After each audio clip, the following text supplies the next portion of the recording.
Welcome to Not Milk Never Milk. Subscribe if you're lactose intolerant.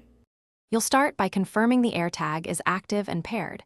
You want it ready to emit its signal. Next, pick the holder designed for your use, keyring for keys, adhesive for flat surfaces, or a snap case for luggage. Once chosen, inspect its seams and clips so installation is smooth and secure. Do this now so you avoid redoing steps later, and make sure any adhesive backing is clean and dry before you proceed to inserting the AirTag. You'll place the AirTag into the holder with purpose. Orient the logo or speaker outward if you'll need to hear alerts. Then, gently compress or unsnap the holder following its design. Don't force it. Controlled pressure prevents cracking. Once the tag is seated, press around the perimeter to ensure a snug, centered fit and verify no gaps remain.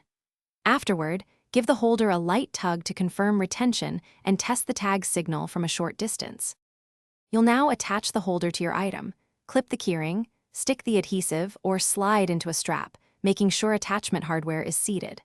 Once attached, open the Find My app and play a sound to confirm audio and check position on the map.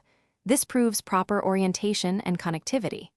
If you notice looseness or intermittent signal, add thin padding or choose a different holder. Don't use superglue because it can block sound and prevent battery replacement. Thanks for watching. If this was helpful, leave a like and consider subscribing. See you next time.